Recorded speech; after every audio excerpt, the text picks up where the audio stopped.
मुरारी, तन मन अर्पों शीशम भक्ति मुक्ति भंडारी। सुर नर मुनि जन ध्यावे ब्रह्मा विष्णु महेशा, शेष सहस मुख गावे पूज्य आदि गणेशा। इंद्र कुबेर सरीखा वरुण धर्मराज ध्यावे, समरथ जीवन जी का मन इच्छा फल पावे। 33 कोटि अधारा ध्यावे शेष 88, उतरे बहुत जल पारा कट है यम की फांसी। 33 कोटि अधारा ध्यावे शेष 88, उतरे बहुत जल पारा कट है यम की फांसी। कर जोरूं विनती करूं डरूं चरण पर शीश, गुरु जी राम देवानंद जी महाराज ने दियो नाम बख्शीश। कोटि कोटि सिजदा करूं हो कोटि कोटि प्रणाम, चरण कमल में राखियो मैं बांधी जाम गुलाम।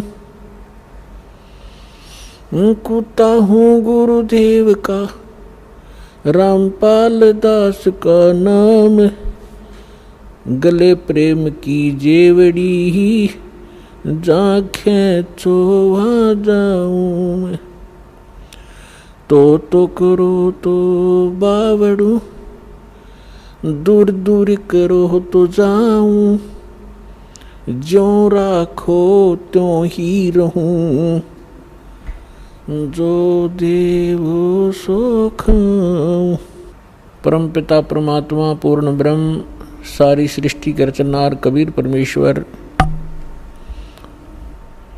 कबीर देव जी की असीम रजा से आप सभी पुण्यात्माएं परमात्मा की महिमा सुनने के लिए उपस्थित हुए।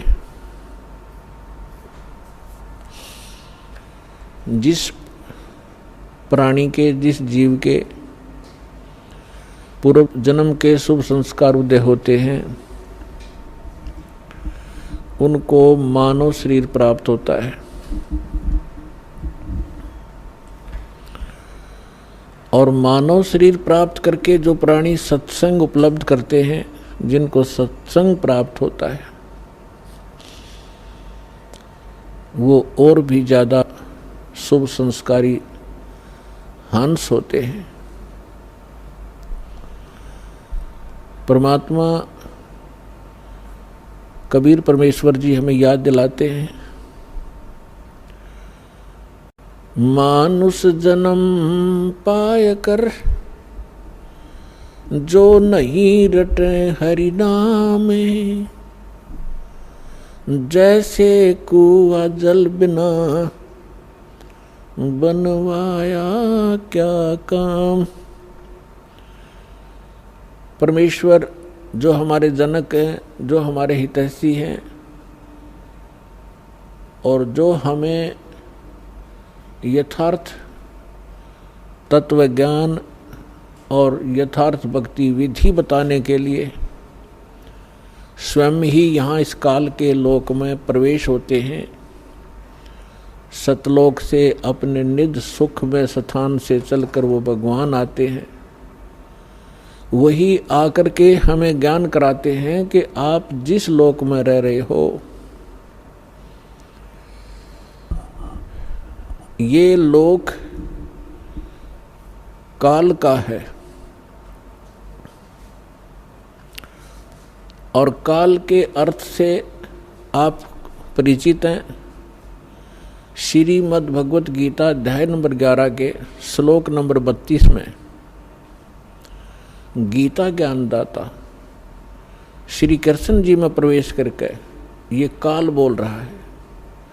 ये कह रहा कि अर्जुन, मैं काल हूँ और सभी लोकों का नाश करने के लिए अब प्रवृत्त हुआ हूँ। अब श्री कृष्ण जी तो पहले ही अर्जुन के साथ थे, तो श्री कृष्ण ये नहीं कह सकते कि मैं काल हूँ और अभी सबको खाने के लिए अब प्रवृत्त हुआ हूँ। अब मैं प्रकट हुआ हूँ। ये काल कौन है, इसके विषय में रह रहकर सत्संग के माध्यम से बताया गया है और बताते रहेंगे। आज थोड़ा सा विषय दूसरा रहेगा। तो श्री कृष्ण जी के अंदर प्रवेश करके ये काल बोल रहा है, ये खुद कह रहा है कि मैं काल हूं और सबका नाश करने के लिए प्रकट हुआ हूं। तो इससे सहज समझ में आ सकता है, विचार किया जा सकता है कि जिसको हम भगवान मान रहे थे वो तो काल है, जिससे हम सुख की आशा करते थे उसके पास सुख नाम की वस्तु नहीं है। जैसे कोई अंगारों से, अग्नि से और शीतलता खोजने की चेष्टा करता है तो उसको ज्ञान नहीं है, किसी ने भ्रमित कर रखा है, उसको हाथ जला रहा है रह रहकर। ठीक इसी प्रकार अब तक जितने ऋषि, महर्षि, साधु, संत हुए हैं जो परमात्मा से परिचित नहीं हो पाए, जिनको भगवान मिले नहीं, उन्होंने इस काल को ही परमात्मा जानकर इससे सुख प्राप्ति के लिए हजारों वर्षों तक अपने शरीरों को गला दिया सुख की प्राप्ति में। अब प्रश्न यही उठता है कि जहां अंगारे बरस रहे हों और वहां पर शीतलता की आशा जो करता है तो वो अज्ञानी व्यक्ति होता है। तो अभी तक हम अज्ञानी थे इस काल के लोक में और हम सुख खोज रहे थे। तो परमेश्वर ने आके बताया कि जिसको आप सुख मानते हो, किसको सुख मानते हो? जो निर्धन है वो सोचता है कि धनवान सुखी, धनवान ये सोचता है कि राजा सुखी। मेरे सामने बहुत सी प्रॉब्लम होती हैं, जो धनी सोचता है कि मेरे सामने भी बहुत सी प्रॉब्लम आती हैं, समस्याएं आती रहती हैं। कहीं चोरी का डर है, कभी कोई टैक्स देना पड़ता है, कभी कुछ करना होता है, तो वो सोचता है कि राजा सुखी। परमात्मा कहते हैं राजा को स्वप्न में भी सुख नहीं होता। राजा लोग अंत में वो सोचते हैं कि स्वर्ग के देवता सुखी होंगे। स्वर्ग के देवता सोचते हैं कि इस इंद्र को सुख घना है क्योंकि वो देवताओं का राजा है।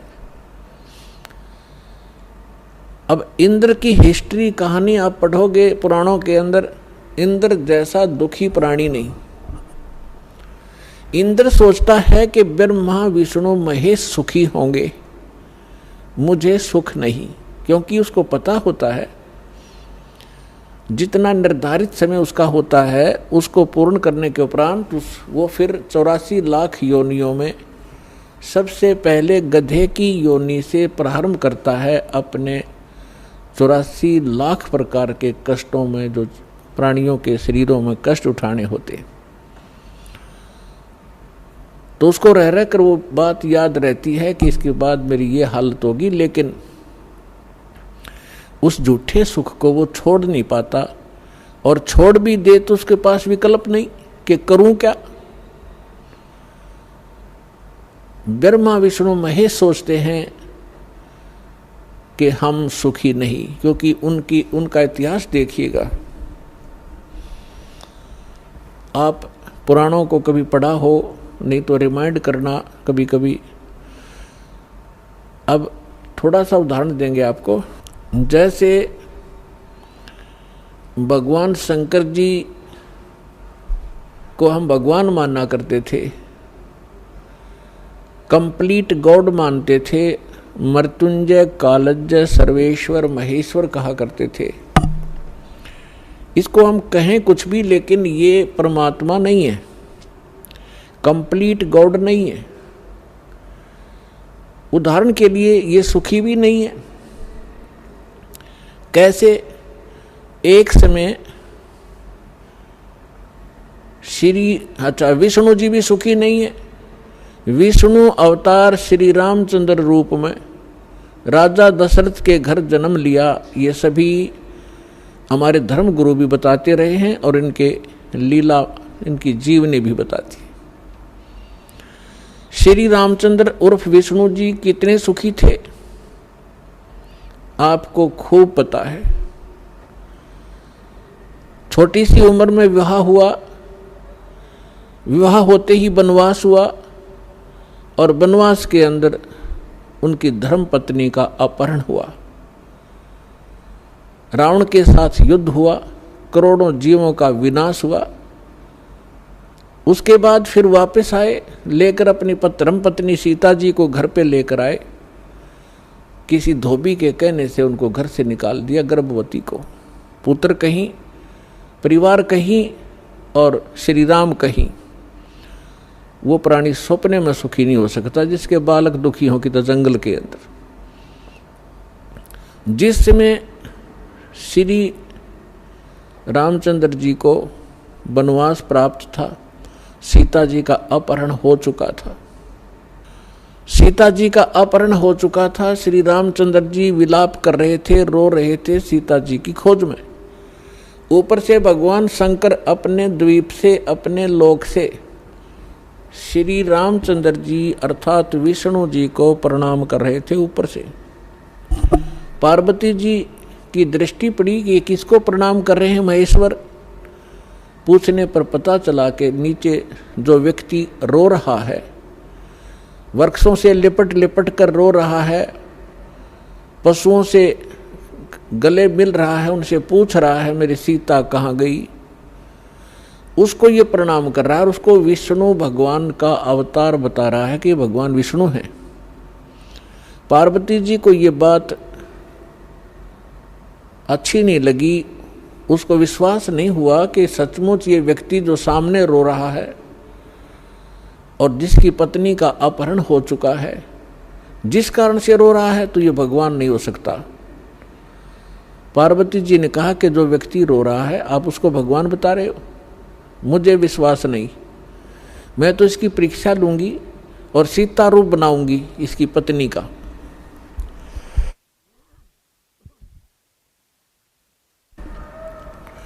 और यदि ये मुझे पहचान लेंगे तो मैं मान लूंगी कि ये भगवान है। भगवान शंकर ने कहा कि आप सीता रूप मत बनाना, यदि आप सीता जी का रूप बना लोगी तो मेरे काम नहीं रहोगी, मेरी माँ के तुल्य हो जाओगी। मैं आपको एज ए वाइफ स्वीकार नहीं करूँगा। फिर उस समय तो पार्वती जी ने कह दिया कि ठीक है, मैं नहीं परीक्षा लूँगी। भगवान शंकर चले गए इधर उधर सैर सपट्टे को। पीछे से पार्वती जी ने सीता रूप बनाया, श्री रामचंद्र जी के सामने खड़े हो गए। उसमें श्री रामचंद्र जी की दिव्य दृष्टि यानी बुद्धि इस काल भगवान ने खोल दी। अपनी तो पत्नी का पता नहीं उसको कि कौन उठा ले गया, और सामने खड़ी पार्वती को पहचान लिया जिसने बिल्कुल as it is Sita ji का रूप बना रखा था। क्या कहा कि हे दक्ष पुत्री माया, आप भगवान शंकर को कहाँ छोड़ाए। इस बात को सुनकर पार्वती जी लज्जित हुई और कहा कि भगवान शंकर आपको ठीक ही प्रणाम कर रहे थे, मैं आपकी परीक्षार्थ सीता रूप बनाकर आई थी। ये कहकर वो चली गई। अब इस कथा से आपको बहुत से परिणाम निकलेंगे, रिजल्ट निकलेंगे, निष्कर्ष निकलेंगे। एक तो कंसेप्ट यही क्लियर करेंगे कि आपके मन में ये शंका उत्पन्न होगी कि श्री रामचंद्र जी ने पार्वती जी को तो पहचान लिया और अपनी पत्नी के विषय में उसको ज्ञान नहीं। ये कारण क्या है? जिसमें आपको ये कारण समझ में आवेगा तो आप समझो अध्यात्म मार्ग पर चल पड़े। इसका कारण है जैसे गीता अध्याय नंबर 7 के श्लोक नंबर 4, 5 और 6 में ये गीता ज्ञानदाता कहता है कि अर्जुन, यहाँ जितने भी मेरे लोक में जितने भी प्राणी हैं, इनमें बलवानों का बल, बुद्धिमानों की बुद्धि, मैं ही हूँ, यानी मेरे ही कंट्रोल में है। जब चाहे इनको ओपन कर दूं, जब चाहे इनको ऑफ कर दूं, जब चाहे मैं इनको ऑन कर देता हूं। उदाहरण के लिए एक समय आपने महाभारत खूब सुना होगा, महाभारत का युद्ध भी सुना है खूब।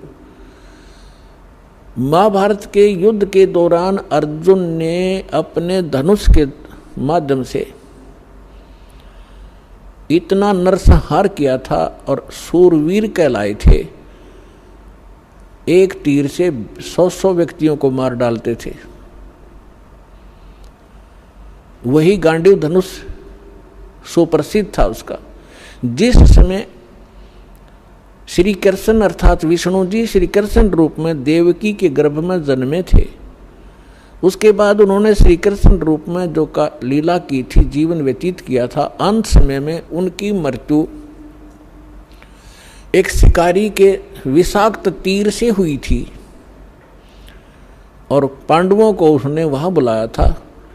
अंत समय में पांडवों से श्री कृष्ण जी ने कहा था कि आप इन सभी औरतों को जितनी द्वारका के अंदर है सबको अपने साथ ले जाओ। यहाँ पर यादव कोई बचा नहीं है, क्योंकि दुर्वासा जी के श्राप से इंक्लूडिंग श्री कृष्ण जी यादव कुल पूरा नाश हो गया था। छोटा बालक भी नहीं बचा था। नर यादव जो गर्भ में थे, गर्भवती औरतें थी उनके गर्भ में थे। उसके बाद ये वंश पुनः चला है। तो और कहा था कि आप इनको वहाँ ले जाओ अपने राज्य में, यहाँ पुरुष रहा नहीं, यहाँ के और लोग इनकी बेइज्जती करेंगे, सताएंगे, आप इनको ले जाना। तो श्री कृष्ण जी के आदेशानुसार अर्जुन सभी गोपियों को, द्वारका की स्त्रियों को साथ लेकर आ रहा था। रास्ते में भीलों ने, जंगली लोगों ने उनको घेर लिया। अर्जुन उनसे लड़ने की तैयारी करने लगा, उसके हाथ से गांडीव धनुष उठा नहीं और खड़ा खड़ा देख रहा, थर थर कांप रहा है योद्धा। भीलों ने उसको पीटा, औरतों के गहने तोड़ दिए, कुछ औरतों को घसीट ले गए। अर्जुन खड़ा खड़ा कांपता रहा। उस समय अर्जुन श्री कृष्ण जी को कोस रहा था, 100 गालियां दे रहा था कि कृष्ण तूने सदा ही हमारे साथ धोखा ही धोखा किया है। जब मुझसे नरसंहार कराना था, युद्ध करवाना था महाभारत का, उस समय मेरे अंदर शक्ति भर दी। एक तीर मारूं था 20 मरे थे। आज वही अर्जुन और वही धनुष, आज मैं इसकी प्रत्यंचा नहीं चढ़ा पा रहा हूं। तो यहां परमात्मा कहते हैं कि जो इस रोग की जड़ है उसका तुम्हें पता ही नहीं। तुम तो श्री कृष्ण को कोस रहे हो। ये काल है जो 21 ब्रह्मांड का स्वामी है। श्री ब्रह्मा, श्री विष्णु, श्री शिव जी के पिता हैं। ये है यहाँ के सारे दुख की मूल। और वो खुद कहता है गीता अध्याय नंबर 7 के श्लोक 5 से लेकर 6-7 में कि मैं बलवानों का बल और बुद्धिमानों की बुद्धि मैं ही हूँ, यानी मेरे कंट्रोल में है। अब जब उसने नाश करवाना था महाभारत का, तब तो उसको बल दे दिया, अब स्विच ऑफ कर दिया। अर्जुन खड़ा खड़ा पिट रहा है। ठीक इसी प्रकार श्री रामचंद्र जी को कि वहाँ तो बुद्धि खोल दी कि ये सीता नहीं है, पार्वती है। अपनी पत्नी का पता नहीं, उसको उठा कौन ले गया, ऑफ कर दी फिर बुद्धि उसने। तो पुण्यात्माओं, ये काल एक भयंकर जाल है। जब तक आप इसको नहीं समझोगे, ना भक्ति कर सकते, ना यहाँ से निकलने की चेष्टा कर सकते। इसलिए आपको रह रह कर यहाँ बुलाया जाता है, इस काल के जाल को विस्तार से समझाया जाता है, ताकि आपको डर बने। आप कहाँ रह रहे हो, यहाँ क्या आशा लगाए बैठे हो, किसके लिए सारा दिन भटक रहे हो। एक कोठी बनाऊंगा, एक बंगला बनाऊंगा, कार लूँगा, लड़का बड़ा अफसर बन जाएगा। कल मृत्यु हो जाती है लड़के की या पिता की। तो आप देख रहे कितने दुर्घटनाएं होती हैं। पीछे केदारनाथ के अंदर हजारों की संख्या में सहपरिवार मारे गए ऐसे लोक में, और आप सुख खोज रहे हो। परमात्मा आके हमें बताया करते थे। तो भगवान परमेश्वर ने आके मैं बताया कि इसका एक विकल्प है, वो स्थान न्यारा है, वो भगवान न्यारा है जो कभी दुख नहीं देता। आप अंगारों में और शीतलता खोज रहे हो, आप काल के लोक में सुख खोज रहे हो। अब प्रसंग पर आते हैं कि ब्रह्मा विष्णु महेश भी सुखी नहीं। अब उधर से जब भगवान शंकर को पता लगा कि काल के हाथ में बुद्धि, उसने बुद्धि ऑन कर दी, शंकर भगवान की दिव्य दृष्टि से देखा और अपनी पत्नी से पूछा कि तू क्या पार्वती रूप बनाकर गई थी, ना सीता रूप बनाकर गई थी तू? तो उसने मना कर दिया कि नहीं, मैं नहीं गई भगवान, मैं नहीं गई। कि झूठ बोलती है तू झूठ बोलती है। इस बात से वो झिझक गई और चुप हो जाना ही उसका स्वीकृति मानी गई कि सचमुच इसने गलती की है। तो भगवान शंकर ने पार्वती जी से अपनी पत्नी के रूप में उससे व्यवहार करना बंद कर दिया, बातें करना भी बंद कर दी, एक तरफ मौन साध कर बैठा रहते थे, बहुत ही कम बोलने लगे और कहने लगा कि मैंने आपको एक वफादार माना था, आपके ऊपर मैं वो विश्वास करता था कि मेरी धर्मपत्नी कभी मेरे को डिसीव नहीं करेगी, धोखा नहीं दे सकती, और जब आप मुझे धोखा दे सकते हो तो फिर बाकी संसार से मुझे क्या लिंक रहा, क्या विश्वास रहा। और साफ कह दिया कि तू मेरी माँ का रूप धारण कर चुकी है, मेरी पत्नी रूप में नहीं स्वीकार्य हो सकती। जैसे श्री ब्रह्मा जी सबसे बड़े, विष्णु जी सेकंड नंबर के, शंकर भगवान तीसरे नंबर के, तो बड़े भाई की पत्नी माँ के तुल्य मानी जाती है। तो उसने कहा भगवान शंकर ने कि आपने मेरे बड़े भाई की पत्नी विष्णु की पत्नी का रूप बना लिया सीता, इसलिए आप आज के बाद मेरी पत्नी नहीं माँ के तुल्य हो। अब वो समझ गई कि इन्होंने जो फैसला ले लिया अटल होता है। 10 दिन 20 दिन महीना 6 महीने वर्ष इंतजार की, लेकिन रिजल्ट निल रहा। भगवान शंकर ने उनसे कोई बात नहीं की, हमेशा क्षुब्ध रहते थे।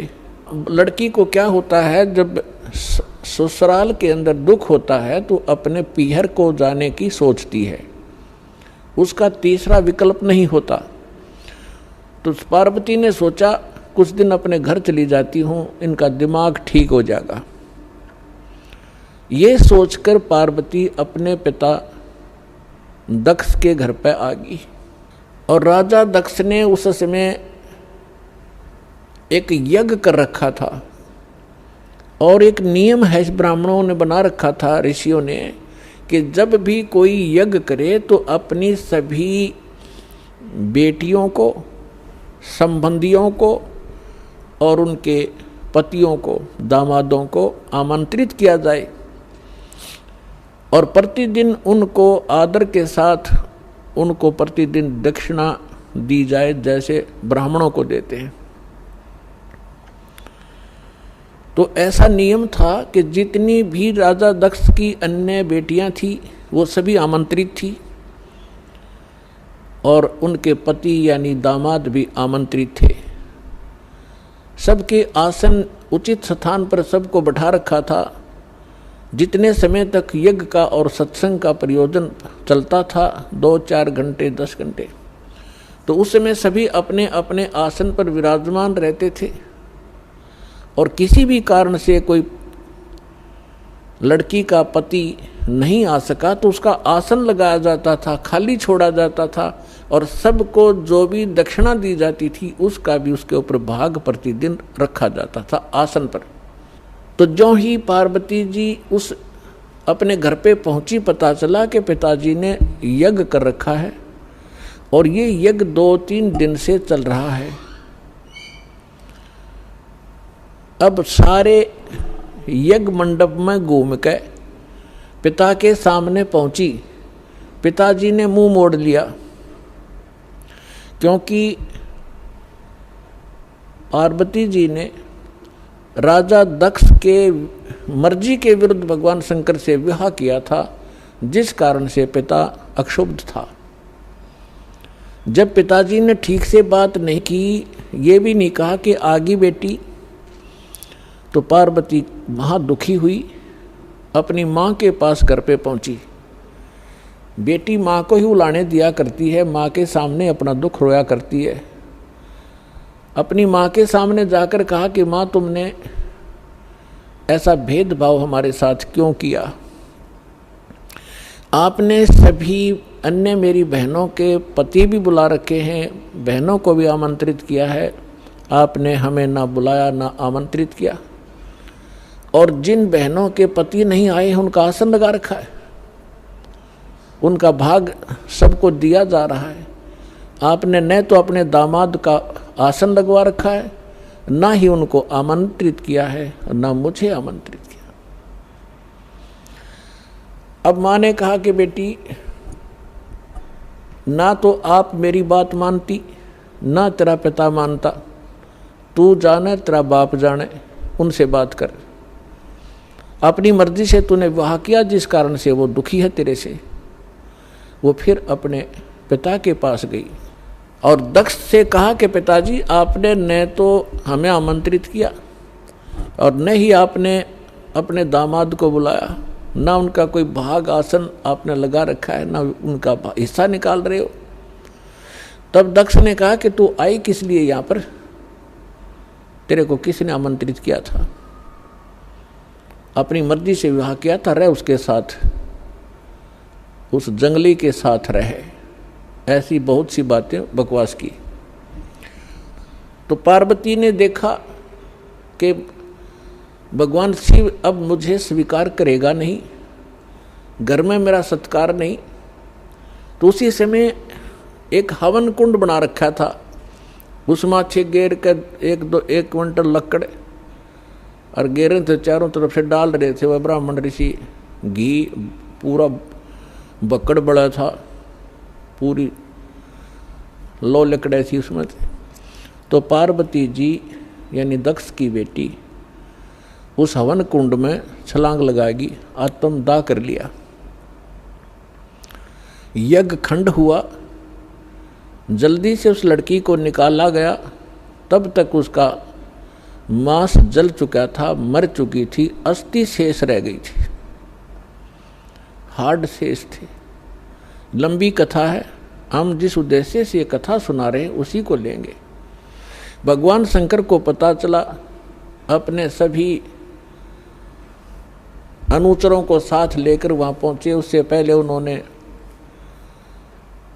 भैरव को भेजा, उसने आकर के वहाँ बहुत सी लंबी कहानी है। भगवान विष्णु भी विद्वान थे उस यज्ञ में, भगवान ब्रह्मा जी भी विद्वान थे। जब उनको पता चला कि भगवान शंकर अपनी सेना के साथ आ रहे हैं, तब ब्रह्मा जी तो पहले भाग गए, विष्णु जी भागने लगे। तब शंकर दक्ष ने कहा कि भगवान, मैंने आपकी ही सुरक्षा में ये यज्ञ किया था, आप भी मुझे आपत्ति में छोड़कर जा रहे हो। तो भगवान शंकर और भगवान विष्णु फिर रुक गए थे, उन्होंने लड़ाई की। लड़ाई में फिर वो काफ़ी परास्त हुए, शतब्द हो गए, फिर भाग गए वह वहाँ से छोड़कर। ये पुराण में वर्णन है, शिव पुराण में। कहने का भाव ये है कि भगवान शिव ने आकर के राजा दक्ष की गर्दन काट दी। अन्य के कहने से फिर उनको दोबारा जीवित किया गया, जैसे कोई बकरा लाकर उसके मुख पर लगा दिया। पुराण की कथा आपने खूब सुन रखी। हम इस विषय पर आएंगे अपनात्मा। जैसे यहाँ फिर एक शंका उत्पन्न हो जाएगी आपको कि भगवान शिव ने राजा दक्ष को जीवित कर दिया और बकरे की गर्दन लगा दी, तो भगवान शंकर में भी तो शक्ति है। पुण्यात्माओं, जैसे धर्मदास जी ने एक बार आदरणीय धर्मदास साहिब जी ने भगवान कबीर परमेश्वर जी से यही प्रश्न किया था कि हे परमात्मा, आप कह रहे हो कि राम और श्री कृष्ण ये समर्थ भगवान नहीं है, यानी विष्णु और शंकर और ब्रह्मा जी। विष्णु जी के अवतार श्री कृष्ण जी आए हुए थे, उन्होंने राजा मोर ध्वज के घर पर एक लीला की थी जाके, 2 साधु रूप बना के, और राजा मोरध्वज ने अपने पुत्र ताम्रध्वज को आरे से चीर दिया था। भगवान श्री कृष्ण जी ने उसको जीवित कर दिया था। आप ये कह रहे हो कि ये सक्षम नहीं है, ये बात मेरे गले उतरती नहीं। तब तो परमात्मा ने उदाहरण दिया था कि पुत्र बात सुन, यहां तो मोरध्वज के पुत्र ताम्रध्वज को श्री कृष्ण जी ने जीवित कर दिया आरे से 2 फाड़ कर होने के उपरांत, और उसका सगा भांजा सुभद्रा पुत्र अभिमन्यु महाभारत के युद्ध में मारा गया था। पांडवों का कुलनाश हो रहा था, हाहाकार मची थी। श्री कृष्ण रो रहा था, उसकी बहन रो रही थी, 5 पांडव टक्कर मार रहे थे। उस समय अभिमन्यु को जीवित नहीं किया उसने। उस समय कहाँ गई थी उनकी वो सामर्थ्य? तब धर्मदास जी ने कहा था, भगवान इसका उत्तर भी आप ही दे सकते हो, हम तो बस इतने बच्चों जैसे प्रश्न है हमारे, बच्चों जैसी बुद्धि है हमारी। ये भी बात सही है आपकी कि वहां क्यों ना जीवित किया उसको। तो परमात्मा ने कहा कि ताम्रध्वज लड़के की आयु शेष थी, और जिसकी आयु शेष है ये डॉक्टर एक टांग काट कर दूसरी जगह लगा देते हैं, यहाँ की खाल उतारी वहां जोड़ देते हैं, ये तो एक वैज्ञानिक कर देते इस काम को। और जिनकी आयु नहीं रहती है डॉक्टर फेल हो जाते हैं। खुद डॉक्टर हार्ट का स्पेशलिस्ट डॉक्टर, और हार्ट की बीमारी से ग्रस्त, और हाथ में गोली टेबलेट खा भी नहीं पाया, 1 मिनट में सांस पूरा हो गया। तो भगवान से बड़ा ना कोई विज्ञान है, ना ये छोटे भगवान है। भगवान तो भगवान ही है, वो समर्थ है, सत्य पुरुष है। तब परमात्मा ने बताया कि ताम्रध्वज की आयु शेष थी, अभिमन्यु की आयु इतनी ही थी, और ये भगवान इतना ही काम कर सकते हैं। आयु शेष थी तो उसकी राजा दक्ष को दूसरे गर्दन जोड़ दी, चल भाई, लेकिन ये सक्षम नहीं है। अब आगे देखना क्या होता है कि भगवान शंकर ने पार्वती जी की अस्थियां उठा ली और 10,000 वर्ष तक उसको सीने से लगा के पार्वती पार्वती दक्ष माया दक्ष पुत्री करते करते पागलों की तरह भटकता रहा। अपने आत्मा अब ये हम भगवान ब्रह्मा, भगवान विष्णु, भगवान शिव जी को सुखी माने, ये सुखी है, ये सुखी व्यक्ति के लक्षण है। 10,000 वर्ष तक पागलों की तरह खाना ना पीना ना, हाय पार्वती, हाय दक्ष माया, हाय दक्ष की पुत्री। तो हमारे पास ज्ञान का टोटा था, जिस कारण से हमने प्रत्येक को भगवान और समर्थ मान लिया। देखो ऐसा नहीं कह रहा दास, ना मेरे भगवान ने कहा कि ब्रह्मा विष्णु महेश बिल्कुल यूजलेस है। ये जितने सक्षम हैं, जितनी इनकी सामर्थ्य है उतना बताया है। जैसे एक स्टेट का, प्रांत का मंत्री होता है और उस मंत्री को, प्रांत के मंत्री को कोई प्रधानमंत्री मान रहा है तो वो भूल है उसकी। तो परमेश्वर ने और परमेश्वर से प्राप्त ज्ञान से इस दास ने ये इतनी भूल मिटाई है कि जिसको आप समर्थ शक्ति मान रहे थे, श्री ब्रह्मा, श्री विष्णु, श्री शिव जी, दुर्गा आदि को, ये समर्थ नहीं है। ये केवल 21 ब्रह्मांड के अंदर एक ब्रह्मांड, 21 ब्रह्मांड इस काल के, इसमें 21 प्रांत समझ लो।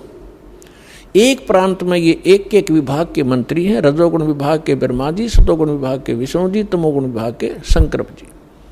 बस इतने मालिक हैं ये। और ये किसी के संस्कार को कम और अधिक नहीं कर सकते, वर्क डन ही देते हैं, अपना किया कर्म ही प्राप्त कराते हैं। समर्थ परमात्मा, परम अक्षर ब्रह्म, सत्य पुरुष कबीर साहिब जी, ये हमारे प्रारब्ध के अंदर, यानी हमारी किस्मत में लिखी हुई हमारे पाप कर्मों का नाश करके, और पाप कर्मों हमें सुखी कर देते हैं। हमारी मृत्यु होनी हो उसको टाल देते हैं।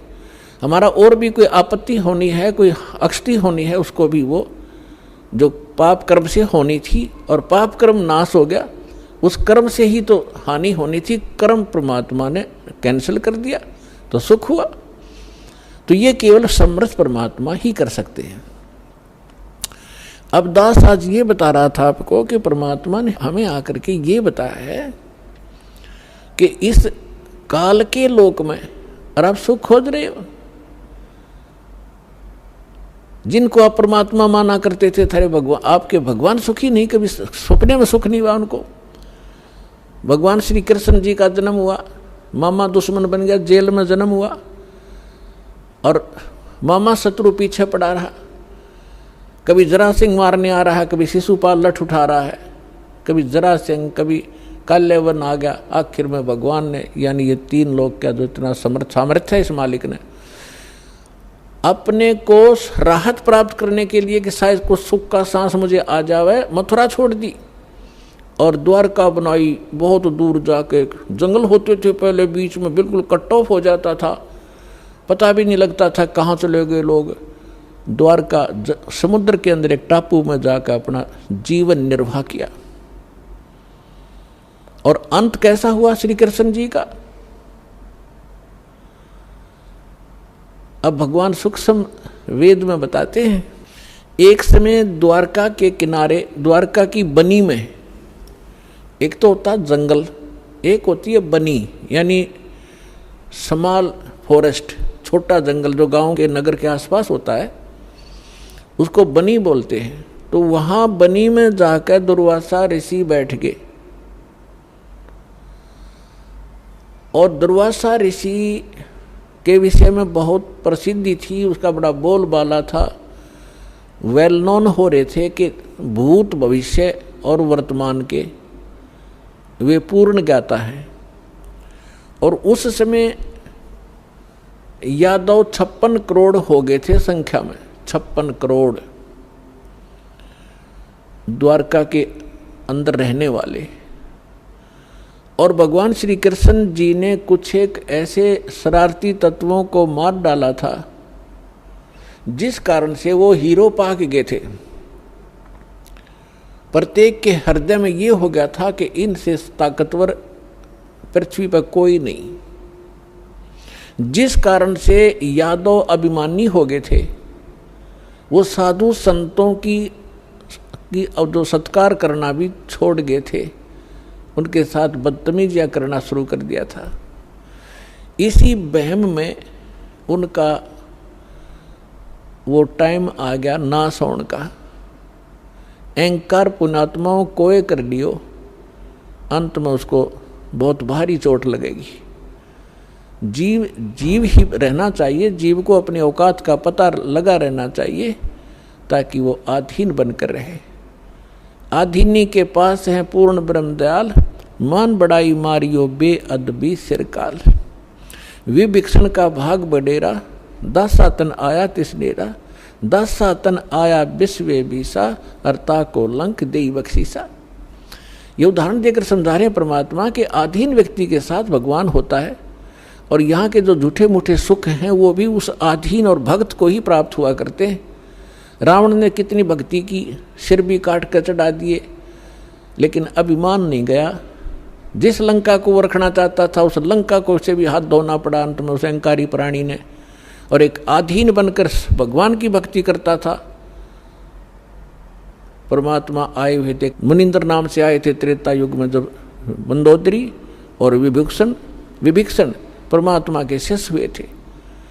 और परमात्मा के ज्ञान से आधीनी आती है, आधीनी शिक्षा पर सभी भगत के गुण संपन्न होते हैं, और जिसके अंदर भगत के गुण है वह भगवान रहता है। जिस कारण से विभीषण को वो लंका भी प्राप्त करवाई दाता ने, और रावण उस लंका को रख नहीं सका। वो भक्ति भी करता था लेकिन अभिमान नहीं कहा। तो कहने का भाव ये है कि इस सत्संग से आपको हर एक पहलू पर रोशनी दी जाएगी ताकि आप परमात्मा के इस तत्व ज्ञान की रोशनी से कहीं ठोकर ना खावें, कहीं गिर ना जावें, अपना काम ना बिगाड़ लें। ये फाउल पॉइंट आपको गिनवाए जा रहे हैं भक्ति के अंदर जो होते। तो यहाँ परमात्मा कहते हैं कि आदीनी के पास है वो पूर्ण ब्रह्म दयाल, मान बड़ाई मारियो हो बेअदबी सिरकाल। विभीषण का भाग बडेरा, के बड़भागी था विभीषण, कि दासा तन आया तिसनेड़ा, कि उसके पास आधीनी आई। विभीषण का भाग बडेरा, दासा तन आया तिसनेड़ा। दासा तन आया विश्वे बीसा, जाको लंक दई बख्शीसा। ऐसा दासा तन है भाई, लंक बख्शते वार न लाई। फिर परमात्मा कहते हैं कि उस नम्र आत्मा विभीषण भगवान की सत भक्ति करता था, तो यह झूठा सुख भी अगर तुम्हें चाहिए तो भी इस तरीके से मिलेगा। अधीन रहो, जब तक रहो आपको सुख का सांस रहेगा और फिर मोक्ष प्राप्त हो जाएगी। अब हम आते हैं उसी प्रसंग पे कि यादव सभी भगवान श्री कृष्ण जी की आड़ में अहंकारी हो गए, साधु संतों का सत्कार त्याग दिया, उनके साथ मजाक करने लगे। तुम क्या हो, तुम भटकते फिरते हो जंगल में, हैं अपना कोई धंधा करके क्यों नहीं खाते हो, इस तरह की भाषा बोलने लगे। उस समय दुर्वासा जी उस बनी में जाकर बैठ गए, द्वारका के बाहर थोड़ी सी दूरी पे। और द्वारका के अंदर इस बात की एक ऐसी रूमर चली, चर्चा का विषय बना कि एक महापुरुष आए हैं दुर्वासा जी, बड़े पहुंचे हुए संत हैं और भूत भविष्य और वर्तमान की सब जानते हैं। श्री कृष्ण जी के पुत्र प्रद्युम्न और उसके साथियों ने मिलकर एक कुमत सोची, एक कुबद सूझी। उन्होंने एक फैसला लिया कि भाई ऐसे सुन रहे हैं कि ये दुर्वासा जी बड़े पहुंचे हुए महापुरुष हैं और भूत भविष्य की सारी जानते हैं, इसकी परीक्षा लेते हैं। उन्होंने क्या किया कि प्रद्युम्न को, श्री कृष्ण जी के पुत्र को, एक स्त्री का स्वांग करवा दिया, स्त्री के कपड़े बना दिए और एक गर्भवती स्त्री का स्वांग बना दिया। पेट के ऊपर एक कढ़ाया, जैसे छोंक छांक लाने की छोटी सी कढ़ाई हुआ घर में रसोई में, एक छोटी सी कढ़ाई पेट का बांध दी और ऊपर का उसका लोगड़ बांध दिया रुई सी, फिर कपड़ा बांध दिया और ऊपर के और ताले कपड़े पड़ा दिए और मुंह ढक लिया, घूंघट काट के चल पड़ी। 10-12 उसके साथ और जो शरारती स्कीम बना कर गए थे वो गए। दुर्वासा जी के पास जाकर उन्होंने कहा कि भगवान प्रणाम हो ऋषि जी को, हम आपके पास एक समस्या लेकर आए हैं। दुर्वासा जी ने पूछा, बोलो भाई क्या है तुम्हारी समस्या? कि ये व्यक्ति और ये इसकी पत्नी, इनके विवाह को 10-12 वर्ष हो गए थे ऋषि जी, अब भगवान ने दया बख्शी है या गर्भवती हुई है और ये उतावले हो रहे हैं। आपके बारे में सुना है कि आप भूत भविष्य और वर्तमान की सारी जानने वाले हो, तो ये आपसे ये पूछना चाहते हैं कि इसका लड़का होगा कि लड़की? अब दुर्वासा जी ने अपनी दूरबीन ला के देखा, देव दृष्टि, उसने वो समझ गया कि बकवास कर रहे हैं रामजादे। लाल आँख करके और ठाया चिमटा ने बोला, यादव कुल का नाश होगा इस टाइम, भाग जाओ रामजादो, तुम क्या कर रहे हो? और ये तो भाग लिए बालक, आगे थारा नाश होगा इससे। अब वो बच्चे भाग आए गांव में। बच्चा तक ये था, पोता लड़का हो रहा था, निरोध उसका प्रद्युम्न गए। बाकी कुबत तक कभी भी ये जो बुरा कर्म होता है आदमी को किसी न किसी एज में दुख जरूर देगा। तो नगर में जब आए उन्होंने सबको बताया कि ऐसे ऐसे हम गए थे। दुर्वासा जी तो सचमुच जान गए, वो तो सचमुच जानकार है। उन्होंने बता दिया कि ये गर्भवती नहीं है और तुम्हारा नाश होगा, जिससे तुमने गर्भ बना रखा है इसका, इससे तुम्हारा नाश होगा। तो गांव के जो मुखिया और बुद्धिमान से व्यक्ति बुजुर्ग थे, उनको चिंता बनी कि बच्चों ने तो बकवाद कर दी और उसने श्राप दे दिया, सारे मरेंगे तब। तो उनमें से कुछ कहने लगे कि हमारे सिर पर भगवान श्री कृष्ण बैठे हैं। वाह भाई वाह, यह भी कोई डर की बात है, चलो उसके सामने उनसे प्रार्थना करते हैं। अब श्री कृष्ण जी के पास गए, श्री कृष्ण जी से जाकर अपना चिंता का विषय बताया कि भगवान ऐसे ऐसे बच्चों ने मजाक कर दिया और दुर्वासा जी ने श्राप दे दिया, और दुर्वासा जी का श्राप तो बिजाइल कैसा है, ये तो वापस हो ही नहीं सकता। तब श्री कृष्ण जी से कहा कि आप ही हमारी रक्षा कर सकते हो, आप समर्थ हो, सर्वशक्तिमान हो, आप विष्णु अवतार हो, जैसे भी उनके गुणगान किए। श्री कृष्ण जी ने कहा कि भाई देखो, बच्चों को वहीं भेजो और दुर्वासा जी से माफ़ी मांगे, वो अक्षमा करेगा तो बात बनेगी। उन बच्चों को लेकर नगर के मुखिया व्यक्ति, मौजिद से जो बुद्धिमान व्यक्ति, बुजुर्ग से सारे एक साथ गए, हजारों की संख्या में। दुर्वासा जी के सामने उन बच्चों को कहा कि माफ़ी मांगो। उन्होंने प्रणाम किया, माफ़ी मांगना चाहा, अक्षमा याचना की, लेकिन दुर्वासा जी ने कहा कि जो मेरे मुख से वचन निकल गया वो वापस नहीं हो सकता। आप जाइए, अपने बच्चों को समझा के रखना चाहिए था, साधु संतों के साथ बकवास नहीं किया करते, आप जा सकते हैं। अब इसको वापस करना मेरे बस की बात नहीं है। फिर वापस आ गए, फिर श्री कृष्ण जी के पास के भगवान, उन्होंने तो मना कर दिया कि मैं अब कुछ नहीं कर सकता। अब श्री कृष्ण जी ने कहा कि देखो,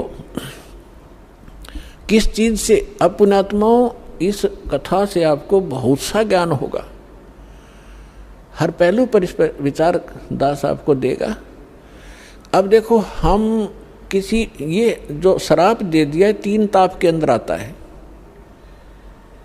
किसी को श्राप दे देना, किसी पर गाल देना, किसी का प्रेत आत्मा छोड़ देना, किसी का जंतर मंत्र कर देना, किसी के ऊपर काला जादू कर देना, ये 3 ताप के अंतर्गत आते हैं। और इन 3 तापों के दुख से पूरे यादोग्रस्त हो गए और श्री कृष्ण भगवान कल आवे। श्री कृष्ण जी उस ताप से मुक्त नहीं कर सका, उनका नाश हुआ लास्ट में। हालांकि समाधान भी बताया उन्होंने। अब और जितने इनके पुजारी हैं, राम कृष्ण ब्रह्मा और शंकर भगवान के जो संत हैं, उनके गुरु ने उन पदों पर बैठे हैं, वो भी समाधान बताते हैं।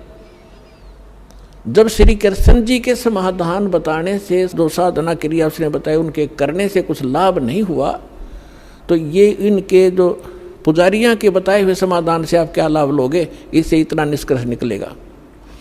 अब क्या हुआ कि श्री कृष्ण जी ने कहा कि देखो, चिंता मत करो, सीधा सा हल है इसका कि किससे हमारा नाश होगा, कि जो कढ़ाई बांधी थी पेट पे, लोहे की कढ़ाई, और जो कपड़े पहन रखे थे, वो लोगड़ रुई लगा रखी थी, इनको तो जला दो, कपड़ों को तो।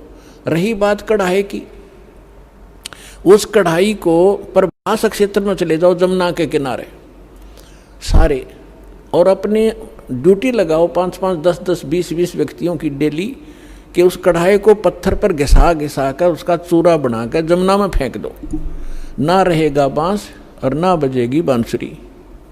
सबने बड़ा अच्छा लगा कि भगवान श्री कृष्ण ने तो कमाल कर दिया, हुआ भगवान, वाह भगवान। कि वो गुरु भी थे, श्री कृष्ण जी आध्यात्मिक गुरु भी थे पांडवों के और यादवों के। तो इस बात को सुनकर सभी ने खुशी मनाई कि ठीक है, ना रहेगा बांस ना बजेगी बांसुरी। लगा दिए 20-20, 50-50 व्यक्तियों की सेवा कि जाओ जहाँ भगवान ने बताया उस क्षेत्र में जाकर, प्रभास क्षेत्र में, और जमुना के किनारे पत्थरों पर घिसा कर चूरा बना दो। अब घिसाने से पहले दोनों कड़े थे, वो कड़े तोड़े पहले तो अलग अलग पकड़न के। अब उन कड़े घिसाण की ड्यूटी अलग दे दी 4-4, 5 की, कि तुम्हारी ये कभी कितने दिन में घिसाओ इनको। बाकी उन्हें घिसू के वो कड़ा चूरा बना दिया। एक के पास 2-4 को कड़ा मिला था, जिसने लास्ट में थोड़ा सा रह गया था, वो गोल गोल नोका चमक गया, तो उस चमकदार सा घिसाने से चारों तरफ से चमक गया वो। तो उसने सोचा, जो आलसी सा था, सब ने अपना काम कर दिया, मेरा भी घिसा नहीं। तो उसने सोचा इसे कड़े में के बिजली पड़े, यूं की यूं उसने जंगल में उस जमुना में फेंक दिया वो कड़ा। बाकी शेष कढ़ाई घिसा दी थी, उसका चूरा बना दिया। अब वो किसी मछली ने खाद्य पदार्थ जानकर वो खा लिया। उस मछली को पकड़ दिया एक शिकारी ने, जिसका नाम बालिया नाम का एक दीमर था, जो मछियारा था। उसने पकड़कर मच्छी जब ले गया, वह काटी, मछली काटी, तो उसमें से वह सफ़ेद धातु निकली, बहुत चमकीली। तो शिकारी ने सोचा कि ये हो ना हो कोई अच्छी फौलाद होगी या कोई चांदी ना हो। वो लेके गया सुनार के पास। सुनार कहने लगा भाई ये चांदी नहीं है, ये तो अच्छा फौलाद अच्छा है। वो लोहार के पास ले गया। लोहार ने कहा कि बहुत अच्छा इस्पात है और इसका क्या बनाऊं? तो शिकारी ने कहा कि मेरे इस तीर का आगे का एरो बना दे, मेरे सर के ऊपर डाल दे, इसने बना के विषाक्त बना देना। तो उसका तीर के जो बाण होता है तीर का, उस बाण के आगे एक गोल एरो होता है तीखा, ताकि वो पशु पक्षी के जाके सीधा लगे, मार दे उसको। तो वो विषाक्त बनवा लिया। उधर से कुछ दिनों के बाद उधर से जिन्होंने वो चूरा फेंका था जमुना में, उसका घास उग गया, जैसे डाब कुश, जैसे कुश होती है ना, कुशा की तरह, और जैसे ईंख देखा हो, ईंख जैसे पत्तों का, और तेज धार के पत्ते उसके, जैसे आपने हमें मालूम है कि जैसे कई बार डाब होती है जिसको कुश बोलते हैं, कुशा, उसके इतने तीखे पत्ते होते हैं, उंगली का लपेटा आ जाए तो उंगली काट देता, वो आधे से ज़्यादा काट देता, आधी, इतने तेज पत्ते होते हैं। लेकिन वो तो दुर्वासा के श्राप से शापित था, वो एक ऐसा घास उग गया। उधर से क्या हुआ, कुछ दिनों के बाद, 1 वर्ष 2 वर्ष 4 वर्ष के बाद क्या हुआ, आपस में द्वारका के अंदर झगड़े शुरू हो गए। छोटे बड़े की लाज रही नहीं, थोड़ी सी बात पर मार काट मचा दी, थोड़ी सी बात पर कत्लेआम करने लग गए। फिर गांव के लोग पहले धार्मिक बहुत होते थे, अभी तक हुआ करते थे। गांव के अंदर कोई भी आपत्ति होती थी, साधु संतों से उसका विकल्प, उसका समाधान चाहा करते थे कि किसी तरह शांति हो नगर में। तो उनके पास तो श्री कृष्ण ही थे final, first and final, last and final. Shri Krishna ji के पास गए। श्री कृष्ण जी से बताया कि भगवान पता नहीं नगर में क्या बढ़ गया, क्या घुस गया नगर के अंदर, कोई किसी की बात सुनने को तैयार नहीं, बड़े छोटे की लाज रही नहीं, जरा सी बात होती है लट्ठम लट्ठा कत्लेआम होने लगे। भगवान कोई दया बख्शो, कोई समाधान बताओ इसका। तो श्री कृष्ण जी ने क्या समाधान बताया कि अभी तुम्हारे ऊपर दुर्वासा जी का जो श्राप है वो प्रभावी हो गया, वो फल रहा है। तो बड़े चिंतित हुए। पहले तो भगवान ने समाधान बताया था कि सारे ने घिसा घिसू कर चूरा बना कर डाल दो जमुना में, ना रहेगा बांस, ना रहेगी बजेगी बांसुरी। जब वो इस बात से संतोष पाया था लोगों ने कि चलो हो गया समाधान, और आज फिर श्री कृष्ण जी वही कह रहा है कि दुर्वासा जी का श्राप तुम्हारे ऊपर फल रहा है। अब वो उनके मुंह की तरफ देख रहे हैं, लेकिन हमारी बुद्धि इतना काम नहीं करती। जैसे हम भी ऐसे ही दुखी थे, पहले जाते थे किसी गुरु के पास, वो कुछ अपना दुख लेकर वो कुछ समाधान बताता था, फिर दूसरी बार कुछ और समाधान बताता था, तीसरी बार कह देता था ये तो तेरे भाग में है, तेने भोगना ही पड़ेगा। फिर पहले डले क्यों ढुआ रहा था ये। ऐसे ये सब का यही स्थिति है। तो श्री कृष्ण जी ने पहले ये कहा था, फिर कह रहा है कि अब तो ये भोगना ही पड़ेगा तुम्हें। अब ये वो हो गया, क्या नाम है, ये वो फल गया। तो फिर समाधान पूछा कि भगवान फिर आप समाधान बताओ।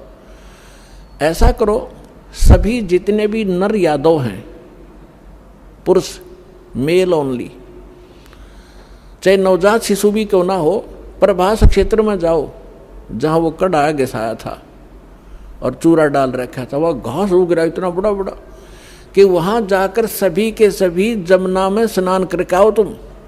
तुम्हारा पाप मुक्त हो जाओगे, साप मुक्त हो जाओगे जमुना में नहाने से, स्नान करने से। अब सब बड़े प्रसन्न हुए कि बड़ा सरल उपाय बताया भगवान ने। और सभी अपने अपने बच्चों को, नवजात शिशु से उसी दिन जन्मा था उसी भी लड़के को, ओनली लड़कों को ले गए साथ में और पहुंच गए 56 करोड़ वहाँ पर। पहले स्नान करें जाते ही, ताकि साप कटे, हमारा पाप, ये साप नाश हो, शराब खत्म हो। और बाहर आते ही, क्योंकि पहले मन मुटाव चल ही रहा था सभी का, उसने तू ऐसे क्या बोल रहा था उस दिन, तू ऐसे उस दिन सारे इकट्ठे हो गए, तब कभी कभी मिले थे। बाहर आते वो एक दूसरे को गाली गलोच लट्ठम लट्ठा और घास निकाल लें, घास पाड़े और मारे, गर्दन में लग के आर पार हो जाए, तलवार का काम करने लग गया वो घास। उत्तर दक्षिण पूरब पश्चिम फिरता दानी दानी नु, सर्व कला सतगुरु साहिब की हरि आए हरियाणे नु। 8 सितंबर 2022 को जगत गुरु तत्वदर्शी संत रामपाल जी महाराज जी का 72वां अवतरण दिवस है। इस पावन अवसर पर विशाल भंडारा, निःशुल्क नाम दीक्षा व 3 दिवसीय अखंड पाठ का आयोजन किया जा रहा है, जिसमें आप सभी सह परिवार सादर आमंत्रित हैं। इस विशेष पर्व पर हमारे कार्यक्रम का सीधा प्रसारण सुबह 9:15 से साधना टीवी और पॉपकॉर्न टीवी चैनल पर प्रसारित होगा, जिसको आप संत रामपाल जी महाराज यूट्यूब चैनल पर भी